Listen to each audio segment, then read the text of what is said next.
परमात्मा ने आके हमें ज्ञान दिया। दुख में सुमरण सब करे,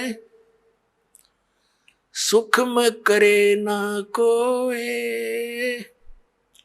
जय सुख में सुमरण करे, तो दुख काहे को होवे। सुख में सुमरण किया नहीं, दुख में करते याद। कहे कबीरता दास की, कौन सुने फरियाद। परमात्मा ने आके बताया कि दुख में तो सब भगवान को याद करते और सुख में याद नहीं करते। सुख में सुमरण किया नहीं और फिर दुख में करते याद। कह कबीरता दास की, फिर कौन सुने फरियाद। तो पुण्यात्माओं, जो व्यक्ति आज अपने आप को इस झूठे सुख में सुखी मानता है और वो इन आपदाओं के आने से पहले ही परमात्मा के चरणों में लग जाता है, भक्ति करता है, तो उसके ऊपर आने वाले कष्ट कर्म के कष्ट नहीं आएंगे। और जो इस झूठे सुख में मस्त है, पुण्यात्मा, प्रत्येक प्राणी का प्रारब्ध बनाया जाता है। प्रारब्ध बोलते हैं हमारे पुण्य और पाप, वहां भगवान के दरबार में संचित हैं, डिपॉजिट है बैंक में। तो उनमें से जब हमारा मनुष्य जीवन आता है, एवरेज रेशो में पुण्यों के हिसाब से पुण्य निकाल लिए जाते हैं और पापों के हिसाब से पाप, दोनों का मिश्रण करके आपको एक मनुष्य शरीर मिलता है। जिनके पुण्य अधिक संचित हैं, उनकी पुण्य की रेशो जीवन में ज्यादा होती है, लेकिन पापों का समावेश भी अवश्य होता है। तो जब तक पुण्य चलते हैं तब तक तो ये सोचता है कि मेरे ऊपर कुछ नहीं होने वाला, और जब पापों का दौर शुरू होता है फिर ये भटकता है, रोता है बुरी तरह टक्कर मार मार के। फिर परमात्मा को याद करता है। उसमें परमात्मा उस विषय में कहते हैं, आज 6 दिन पाछे गए, गुरु से किया ना हेत, अब पछतावा क्या करे, चिड़िया चुगेगी खेत। फिर परमात्मा दयालु है, कहते हैं पीछे गई सो जान दे, ले रहती को राख, उल्टी ला चढ़ाइयो, करो अपूठी चाक। अब दयालु क्या बताते हैं कि अच्छे दिन पीछे गए, सतगुरु की तलाश की नहीं, और अब क्या पछतावा करे, समय रहते अपने खेत की रखवाल करी नहीं, खेत को चिड़ियों ने खा लिया।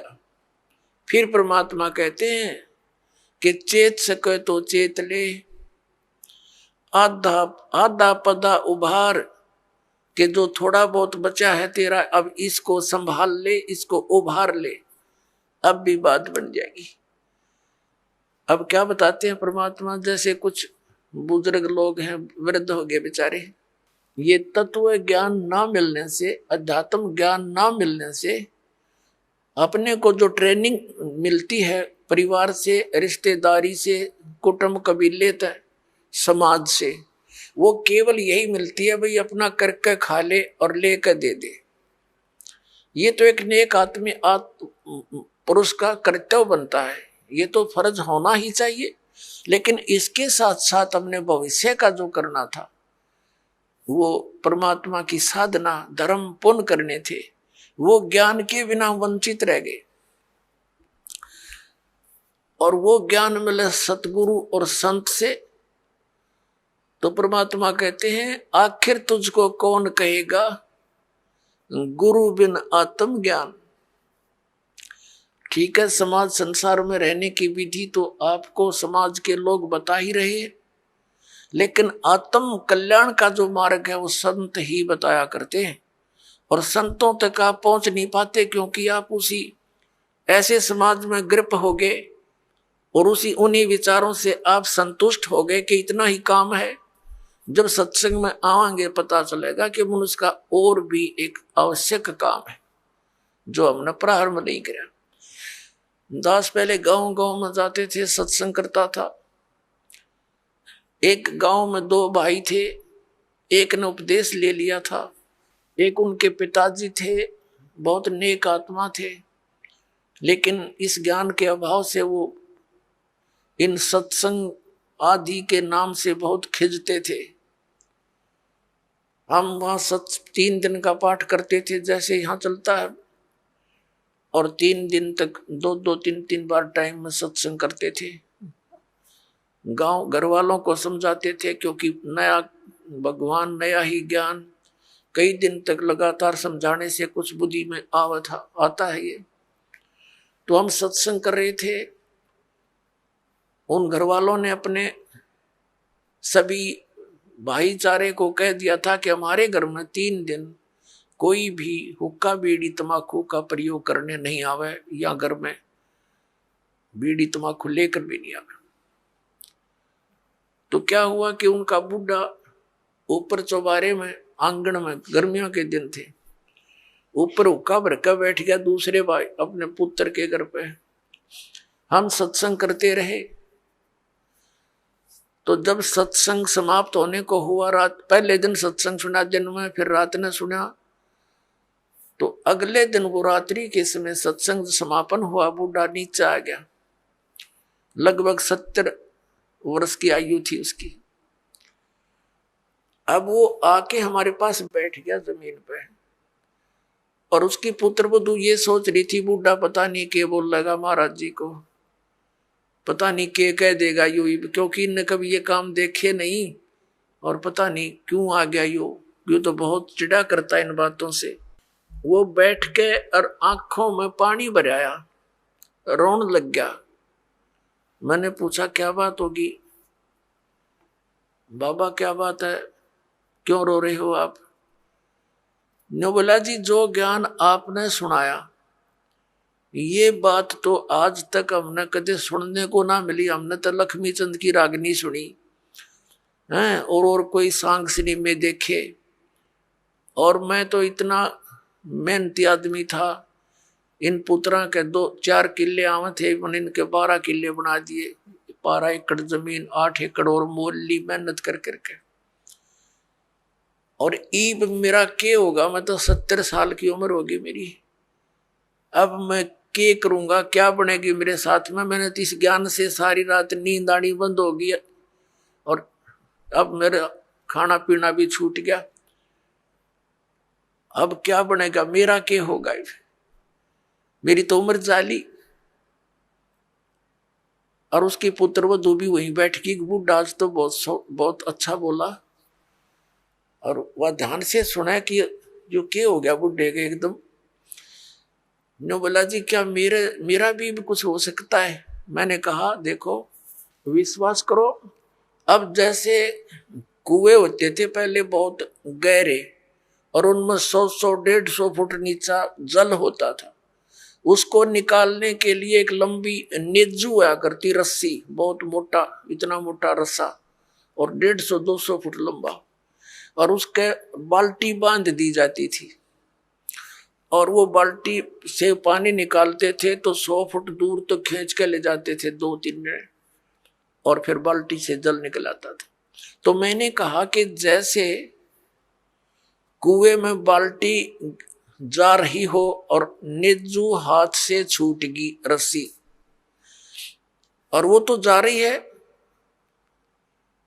और भाग दौड़ के और उसको पकड़ने की चेष्टा कर ली यार, वो हाथ में आ जा लास्ट की 6 इंच भी ठहगी।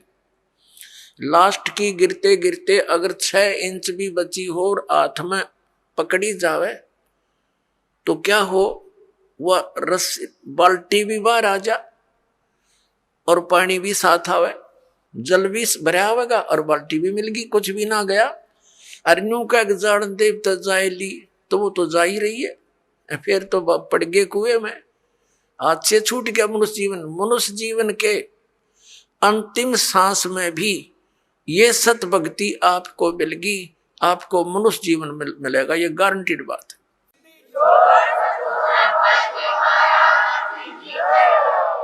और आप क्या तो अभी 70 वर्ष है, एवरेज 80-90 तो मानते हैं मनुष्य की आयु, और आप तो स्वस्थ दिखाई देते हो, करड़े हो, खूब तगड़े, और नाम लो पर ओका बीड़ी शराब तमाकू ये छूना नहीं पड़ेगा। और आन उपासना कुछ नहीं करोगे। ये बाबे गांव गुम में जितने डेरे डेरे बन रहे हैं या अन्य जो समाध पूजा तीर्थ व्रत ये नहीं करने होंगे। ने बोला जी मैं तो कुछ नहीं करूं, मेरा पीछा छूटे क्यों करे, और कर करा लिया हमने सारी उम्र डले डोलिए, मुझे दीक्षा दे दो। उसकी पुत्र वधू कहने लगी दादा ओके बहुत पीवे है तू, नाम लेकर हुक्का नहीं पीना। न बोला तो देखिए तो एक में मन तो पता ही ना था इस बात का, आग लग गई सोके गए, फूकना मैंने मेरा गधा बनूंगा कुत्ता बनू बिरान मटी होगी। और संता के वचन है झूठे नहीं हुआ कर दे बेटी, तो पुण्यात्मा देखकर भाग जाएगी बुढ़ापे में। नाम ले लिया उस भक्त ने और 10-15 वर्ष जिया, आराम से अपना मृत्यु को प्राप्त हुआ और मोक्ष हो गया। कहते हैं जीना तो थोड़ा ही भला जस सत सुमरण हो और लाख वर्ष का जीवन लेकर। जगत गुरु तत्वदर्शी संत रामपाल जी महाराज जी के मंगल प्रवचन। अधिक जानकारी के लिए विजिट कीजिए हमारी वेबसाइट www.jagatgururampalji.org। संत रामपाल जी महाराज जी के शुभ आशीर्वाद से पूरे विश्व भर में 500 से भी ज्यादा नाम दीक्षा केंद्र हैं, जिन पर संत रामपाल जी महाराज जी द्वारा ऑनलाइन निशुल्क नाम दीक्षा दी जा रही है। अपने नजदीकी नाम दीक्षा केंद्र का पता करने के लिए संपर्क करें 8222880541।